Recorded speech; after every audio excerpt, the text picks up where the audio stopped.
সালাম, welcome to explore Kuwait.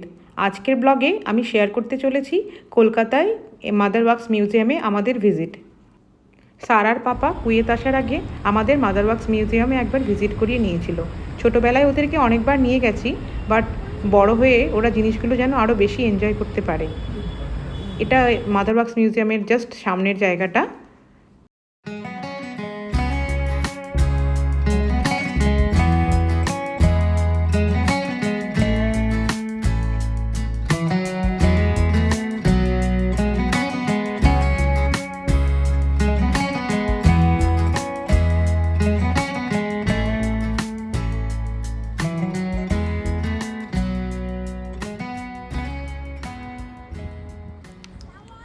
Winter সিজনে eco park, new town, পুরো এলাকাটা জুড়ে চারিদিকে ফুলের সমারোহ। দেখে মনেই হয় না যে এটা নর্মাল একটা মাদার ওয়াক্স মিউজিয়াম অনলি, মনে হচ্ছে ফুলের একটা গার্ডেন। নট অনলি এটা, ইকো পার্কের ভেতরে হরিণালয়েও একই রকমভাবেই ডেকোরেট করা আছে। ওর ভিডিও অন্য একদিন শেয়ার করব।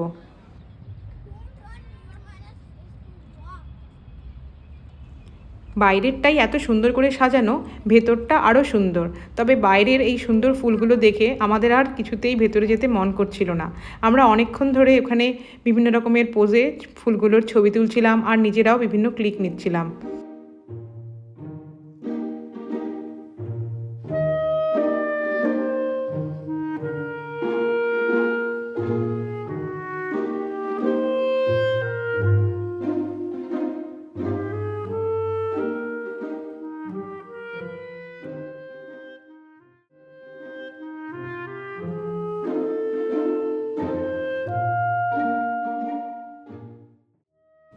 মানডে বাদ দিয়ে ইকো পার্ক এবং মাদার ওয়াক্স মিউজিয়াম উইকের প্রত্যেকটা দিনই খোলা থাকে।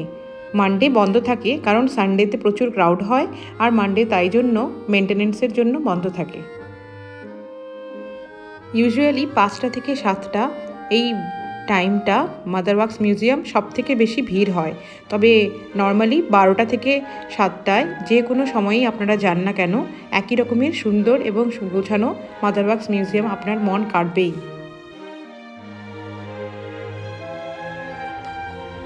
সামনের লবিটা ক্রস করলেই এই পথ দিয়ে সামনে গিয়ে একটা লিফট প্লেস আছে। সেই লিফটে করে 6th ফ্লোরে মাদার ওয়াক্স মিউজিয়ামের স্ট্যাচুগুলো সাজানো।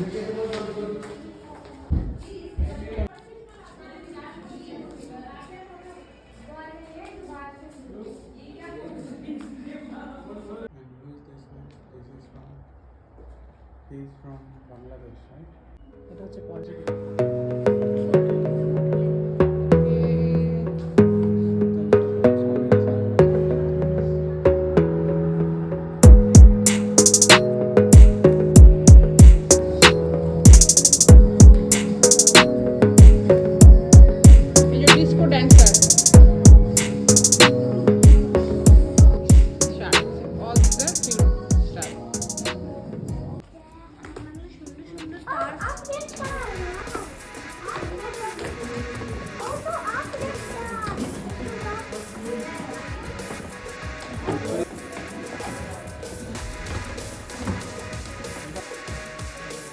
Okay.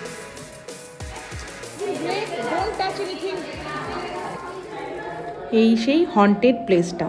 বাবারে বাবা, যেমন ভয়ঙ্কর মিউজিক তেমন ভয়ঙ্কর সব স্ট্যাচুগুলো। দেখেই ভয় করছিল। গা ছমছমে একটা পরিবেশ, এদিকে এরকম মূর্তি, সেদিকে সেরকম মূর্তি। বাবারে বাবা, বাচ্চারা ভয় পাচ্ছিল খুব বেশি। আমি ওদেরকে একটু একটু করে সাহস দিচ্ছিলাম। আউযুবিল্লাহি মিনাশ শাইতানির রাজিম, বিসমিল্লাহির রহমানির রহিম, লা হাওলা ওয়ালা কুওয়াতা ইল্লা বিল্লাহ। আমার তেমন ভয় লাগছিল না, তবে হ্যাঁ, একটু একটু তো গা ছমছম করছিলই।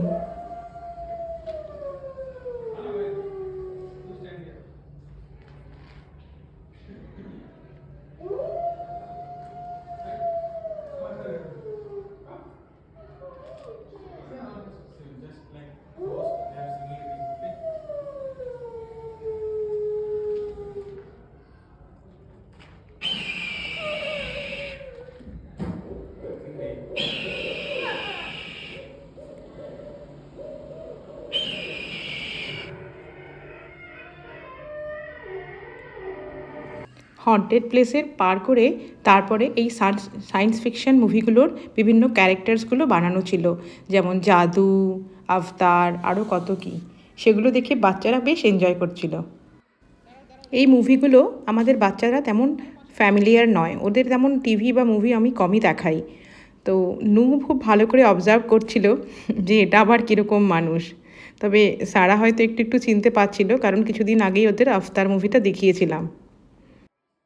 সিনেমার পর্দা বা মোবাইলের স্ক্রিন এগুলোতে দেখা আর রিয়েল লাইফে সেগুলোকে পাশ থেকে দেখা, ফারাক তো আছে। বাচ্চারা খুব এনজয় করছিল। প্রত্যেকটা ছবির সেই পাশে গিয়ে গিয়ে এরকম করে তারা দাঁড়িয়ে যাচ্ছিল আর আমায় বলছিল যে আমাদের ছবি তোলো। প্রত্যেকটা স্ট্যাচুর পাশে পাশে দাঁড়িয়ে একবার তাদের ছবি তোলার ফরমাশ। এই মোটা পাতলাকে দেখে তারা বলছে, নিজেরাই বলছে এটা তো মোটু পাতলু। আমি জানিও না বাচ্চারা কখন যে ভিডিওগুলো দেখেছে এবং সেগুলোর নামও মনে রেখেছে।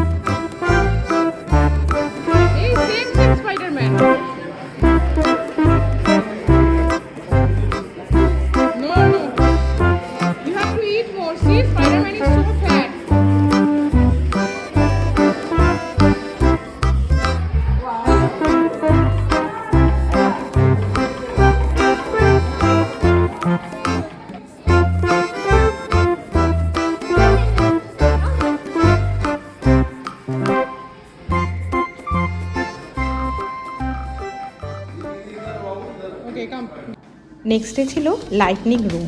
এখানেও বাচ্চারা বেশ এনজয় করে। বিভিন্ন রকমের লাইট বডিতে পড়ে আর বিভিন্ন রকমের পেইন্টিং তৈরি হয়। আমি ওদেরকে বললাম তোমরা ওখানে ডান্স করো। বেশ এনজয় করলো দুজনেই।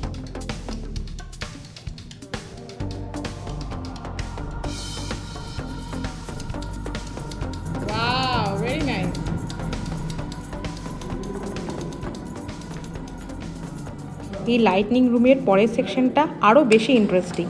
এটা রুফটপের জায়গাটা।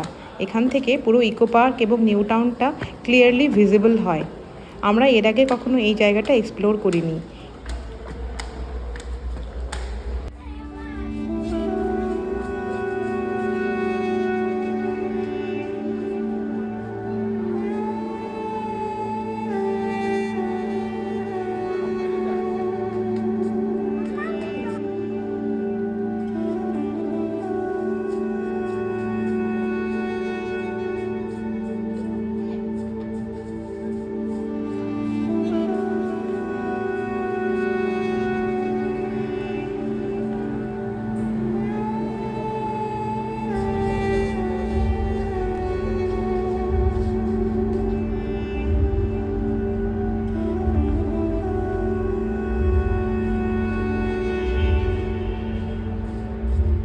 ওই যে দূরে ইকো পার্ক দেখা যাচ্ছে, আইফেল টাওয়ার দেখা যাচ্ছে, আর ওই ঝিলটাও দেখা যাচ্ছে।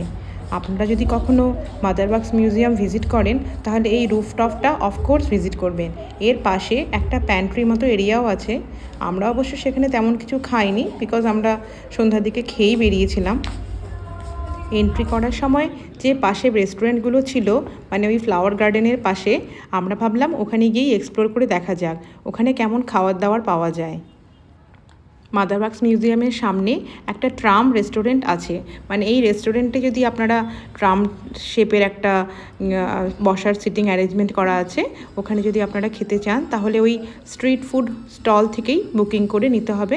ওরা এখানে আপনাদের ফুড ডেলিভারি করে দেবে। ফুড কোয়ালিটি বেশ ভালোই ছিল। আমাদের বাড়িতে এখন কনস্ট্রাকশনের কাজ চলছে। মানে নু সারা পুরো বাড়ি এতদিন যে স্ক্রিবল করেছিল সেগুলো আমরা এবার পেন্টিং করার প্ল্যান করেছি। তবে কিছুদিন আগে ওয়ালপেপার লাগিয়েছিলাম, বাট ওয়ালপেপার লাগিয়ে এক্সপিরিয়েন্স একটুকু ভালো হয়নি। পুরো বাড়ি ড্যাম্প হয়ে গেছে।